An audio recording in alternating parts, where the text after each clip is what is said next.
There's something about watching a family be seen and still feel invisible. Not a single word said, but you can feel it like you're just a shadow in a room full of light.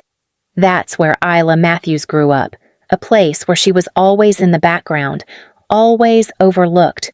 Maybe it's because her younger brother, Liam, was the one with the promise, the one who could be the star athlete, who would bring the family the recognition they'd always craved. Liam was the center of their universe.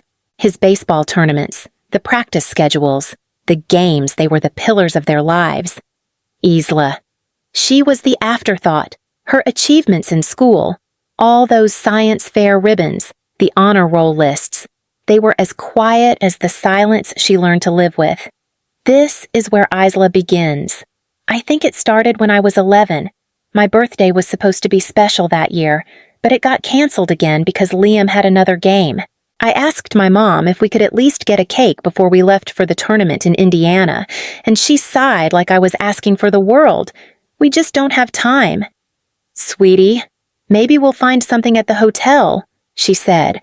A vending machine Snickers bar was what we found. My dad tossed it to me in the back seat as we drove to yet another stadium. Happy birthday, champ.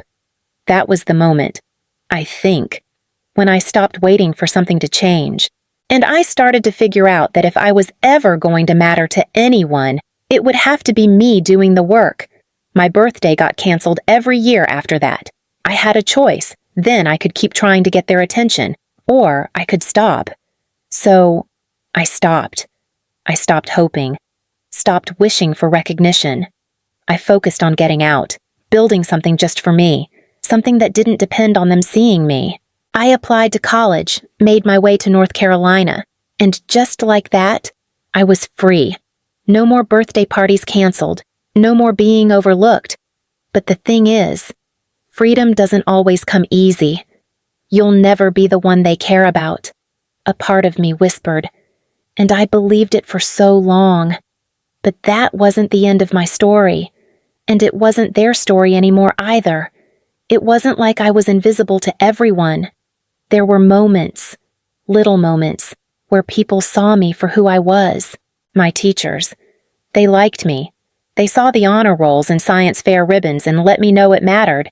They even called my parents to tell them how proud they were. But those phone calls were just a blur to my family. I'd hear them, see my dad nodding. That's nice. And then back to whatever conversation was happening about Liam's game stats. Every day. It felt like my accomplishments didn't have the right kind of shine. I remember one afternoon my mom was sitting at the kitchen table, going over some bills, and I came in with another science fair win under my belt. I thought, maybe today would be different. I could tell her how excited I was. The bright white ribbon was still hanging around my neck, fresh from the competition. Mom, I said, I won first place in the district science fair. She didn't even look up from the papers in front of her. Uh-huh, she said, tapping her pen. That's nice, sweetie. Now, help me with this. There wasn't even a glance. No good job or that's impressive. Just a quick acknowledgement and a dismissal back into the background. Isla, you've got to be okay with that. That's what my dad told me one evening when I was about 14. He wasn't a bad dad, just absent. It's how it works, he added. We've got a family to support. Liam's got a future, and you know it. I could hear him, but the weight of it, of his words, it felt like drowning in something thick and unspoken. Liam had a future, a clear path, and the rest of us were just the scenery, the backdrop. But what hurt the most, really, wasn't just the dismissal. It was that I knew they cared. Just not about me. I had a role in the family, but it wasn't the role I wanted. I was the second string, the one who held the team together but never got the trophy. It became clear that, no matter what I achieved, no matter how many honors I racked up, how high my grades went, I would never get the spotlight. And when you're a kid, all you want is to be seen, to be loved, to know that what you do matters. When I turned 16, it wasn't just the birthday party that got canceled. I had to cancel my own party because of a last-minute baseball tournament. I made the mistake of asking if I could stay home. I was tired of always being the one who had to wait, to adjust.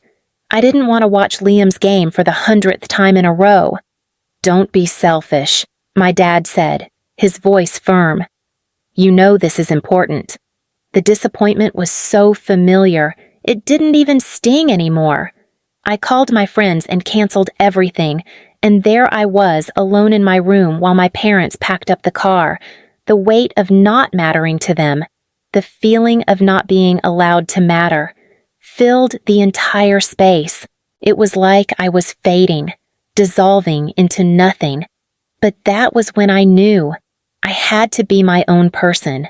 I needed to get out of there, out of their shadows, and that's exactly what I did. I don't think I ever fully realized just how much my family's neglect would shape me. I had always been the quiet, obedient one, the one who didn't make waves, who never asked for much. But by the time I turned 16, I had hoped just for once that things might be different. I asked for a birthday party. Nothing extravagant, just something to show that I mattered. But instead, it was the same story. Liam's baseball tournament came first. Mom. Dad. I was thinking I could have a few friends over for my birthday this year, I said, trying not to sound too desperate. But my dad barely looked up from his phone. "We'll talk about it later. Liam's tournament is more important right now." And my mom. She didn't even acknowledge what I'd said. She just continued stirring whatever was on the stove, like I hadn't even spoken. The tension in my chest tightened. It was like the air in the room thickened, and I knew nothing had changed. I asked again later, "Please, can't we just skip the game? It's my birthday. It's important to me." My father sighed, that familiar, exasperated sigh that always came with his inability to see beyond what he wanted. "Isla, you'll understand when you're older. Your brother's future is at stake here." I could feel the words wrap around me like a chain, holding me in place while my own life was dismissed as insignificant. I spent my 16th birthday in silence, calling my friends to cancel, feeling the sting of rejection settle deep in my bones. They didn't even try to make it up to me. I waited for the years to pass, silently counting down the days until I could leave. I spent the next 2 years in this limbo, half there, half invisible. I didn't fight it anymore. I wasn't the golden child. I wasn't even second place. I was just there. A quiet shadow in a house that didn't notice when I disappeared. And I couldn't wait to leave. The day I left Ohio, I didn't feel the excitement I thought I would. I had spent so many years waiting for that feeling, that sense of freedom I imagined would come when I finally got away from my family, but instead, it was a mix of relief and emptiness. I had always imagined this moment with a little more fanfare, but there was none. It was just me, my suitcase, and the distant hum of the car as my parents drove me to the airport. Everything set my dad asked, glancing over at me as he pulled into the long-term parking lot. His eyes were on the road, but I could feel his attempt at small talk. He hadn't really looked at me since that birthday fiasco. "Yeah," I said, dragging my bag out of the trunk, trying to ignore the tight knot in my chest. "I think I've got everything." I didn't even really look at him. There wasn't anything to say that would change anything. He'd already made up his mind about me. I was the quiet, responsible one. The one who would always be fine. Liam would always need them, and I was just expected to be self-sufficient, I guess. "We'll keep in touch," he added. But there was something distant in his tone, like we were already miles apart, even before I boarded the plane. I didn't respond. Instead, I just grabbed my backpack and walked toward the terminal. The goodbye felt empty, like a polite formality we both had to endure. Inside the airport, I found a seat by the window and waited. The noise around me faded as I watched planes take off, one after another. I thought I'd feel anything, but all I felt was numb. No more family dinners, no more fights, No more being treated like I didn't matter. Then Ethan messaged me, "Don't let the anxiety eat you up. This is your time." I smiled at my phone, the familiar comfort of his words calming me just a little. Ethan was the first person who truly saw me, who didn't need me to be someone else. He knew how hard it had been for me to make the decision to leave, but he didn't pressure me. He just let me be. The rest of the flight was quiet. I stared out the window and thought about the family I was leaving behind. The emptiness, the failure to connect it wasn't something I could fix anymore. I had given up on that a long time ago.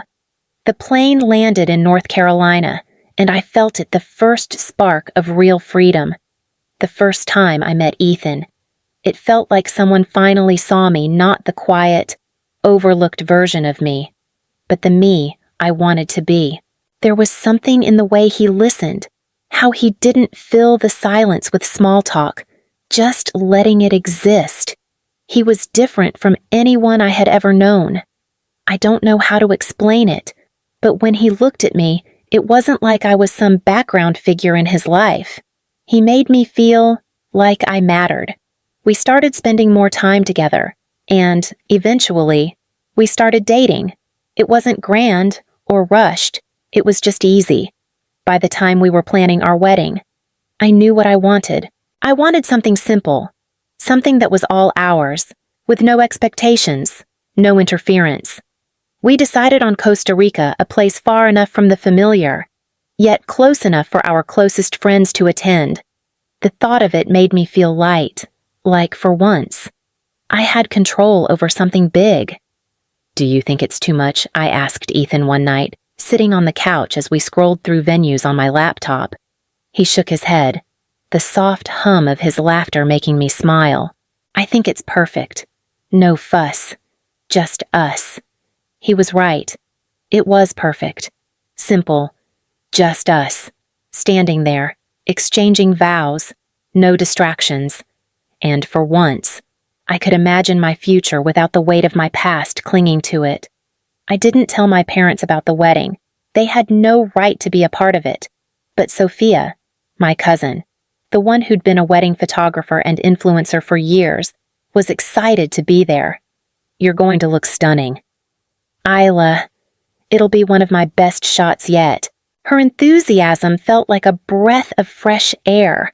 She wasn't part of the family drama, and she didn't have any expectations of me other than to show up and be happy. I wanted her to capture the day, to show us me and Ethan finally getting it right. And when we talked about the guest list, Ethan suggested we keep it small. The people who matter, he said. I agreed.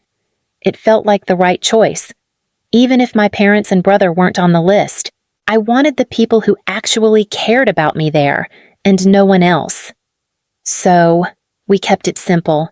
It wasn't about impressing anyone or fulfilling someone else's idea of a perfect wedding. It was about us starting our own life, and that felt more important than anything else. I wasn't going to let my family's disappointment affect this. This was my moment. The wedding day arrived, and I was surprisingly calm. There was no last-minute panic, no doubts creeping in, just a quiet, steady certainty that this was right. Ethan and I had chosen this every detail, every moment, and nothing was going to spoil it. It was ours. Sophia, my cousin, was there early, camera in hand, snapping photos like she was already making a collection for a magazine. I could feel her excitement, which was contagious. She wasn't just here as family, she was here as a creative, and the way she looked at everything through her lens made the day feel special from the start. Ethan and I didn't do anything extravagant. There was no walking down an aisle to "Here Comes the Bride" or any of those big wedding moments you see in movies.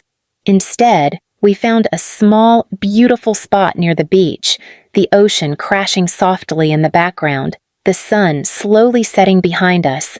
The ceremony itself was brief, but it didn't need to be any longer.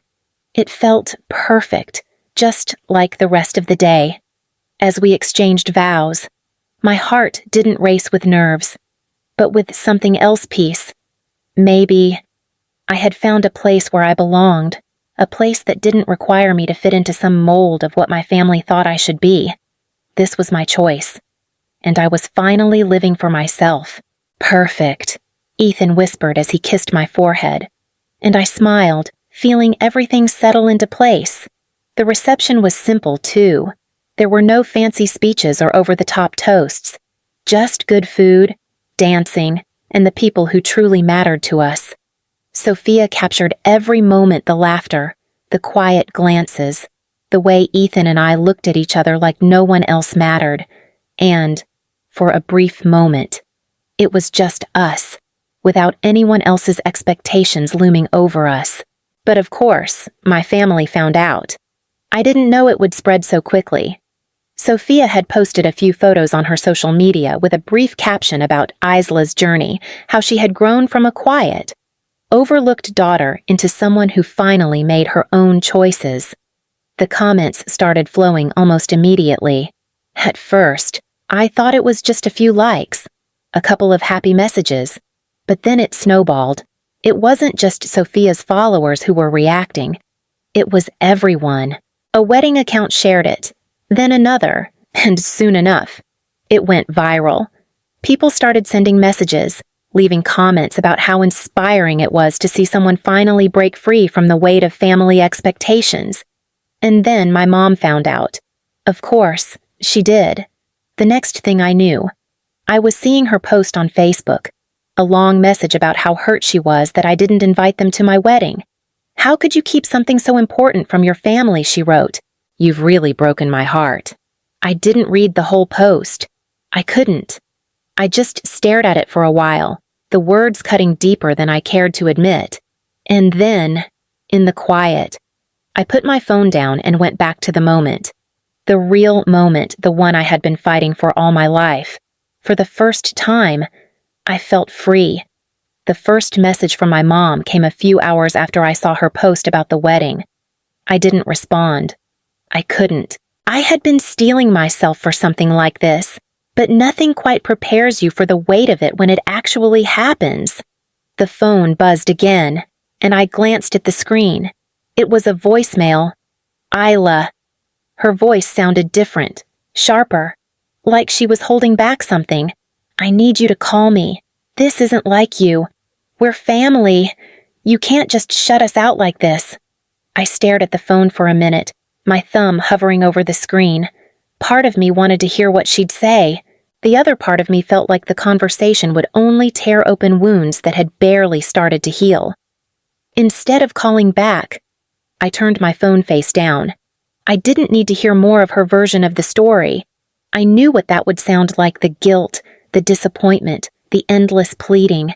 It was the same routine, just in a different form. Ethan noticed the silence. "You okay?" he asked softly, his voice gentle but full of concern. He knew what this meant. He had seen it too many times, the way my family's disregard for me crept into everything. "Yeah," I muttered, shaking my head, trying to brush it off. "Just tired." It wasn't that I didn't care. I did, but not in the way they wanted me to. And that, I think, is what had always hurt the most, how they could never understand me unless I fit into their version of who I should be. The next few days were a blur of phone calls I didn't answer, messages I ignored, and the constant, quiet weight of my mother's absence in the room. She kept reaching out, and I kept shutting her out. Each message, each voicemail felt more like an attempt to pull me back into this suffocating grip of guilt. Then one day, a strange number flashed on my phone. I hesitated, then answered. "Isla, this is your mother," she said, the coldness in her voice sharper than I remembered. "We've made the trip. We're standing in front of your apartment. We're not leaving until we talk." I froze. My stomach dropped. They were here. "Mom, you can't just show up," I started, but she cut me off. "We are your parents. You owe us this. I won't let you just throw away everything we've done for you."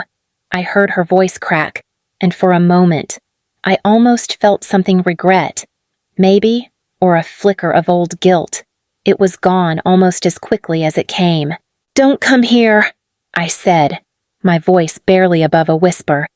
"I didn't want to do this. I didn't want to have this conversation." There was silence on the other end before she responded, her tone sharper.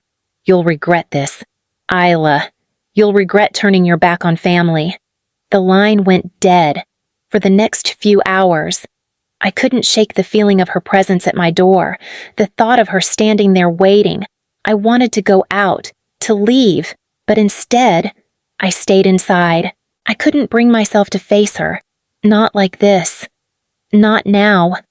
Later that evening, the doorbell rang. I didn't move.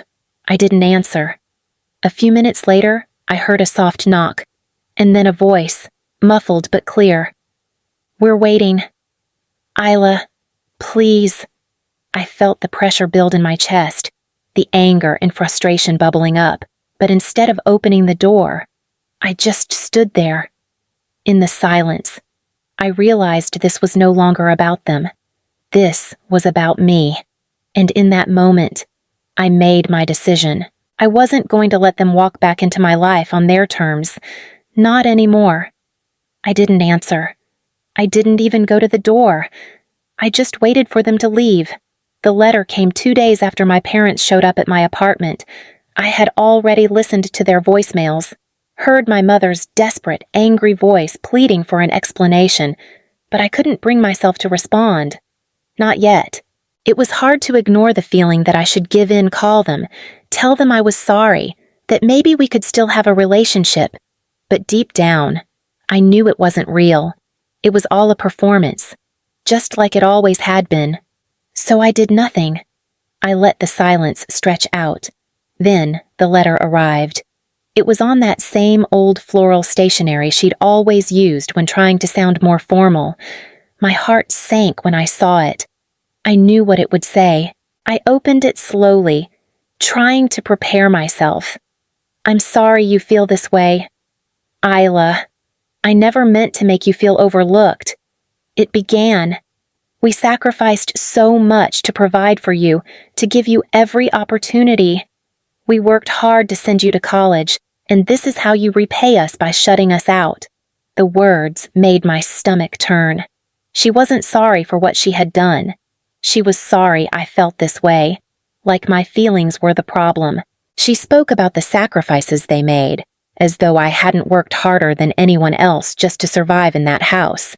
I understand that Liam's future is important. The letter continued, "But family comes first. You'll understand this someday when you realize what we've done for you." I felt the anger rise in my chest. I had earned everything I had. I had gotten into college with my own scholarships, without their help. And yet, here they were, reminding me of what they gave me, as if it wasn't my effort that had made it possible. I threw the letter down on the table and stared at it for a long time. Every word felt like a slap in the face. The words sacrifices and family had no meaning anymore. They were hollow. I didn't even bother reading the rest. Instead, I picked it up and threw it into the shredder. There was no more room for their manipulation. It felt good, like a weight had been lifted, a final step in breaking free from the life they had tried to force on me. And that was it. I wasn't their perfect daughter anymore, and I wasn't going back. The months passed quietly after everything with my family. Ethan and I settled into our new home, and the rhythm of daily life became something I could finally get used to. No more phone calls. No more voicemails from my mom. No more pretending that I could go back to a version of myself that was defined by their expectations. I was finally learning to breathe again. The weight of those years, of trying to matter to people who never really saw me, was starting to lift. We spent weekends gardening, taking walks, making small plans for the future. It wasn't flashy. It wasn't dramatic. It was just calm. And it felt good. Ethan and I were different. I could tell. We had our moments of quiet understanding, moments where words weren't needed. We didn't always agree, but we supported each other, and that was more than I could have ever asked for. It was a Saturday afternoon when I realized something my life was mine. I wasn't the overlooked daughter anymore. I wasn't the one waiting for approval. For the first time, I was living my life on my terms, making choices that felt right for me, not what anyone else expected. I wasn't tied to the past anymore, and for once, I could actually imagine a future that was just mine. It wasn't about success or revenge. It wasn't about proving them wrong. It was just about living. And that was enough. There's something quietly powerful in learning to step away, to let go of a story that was never yours to carry.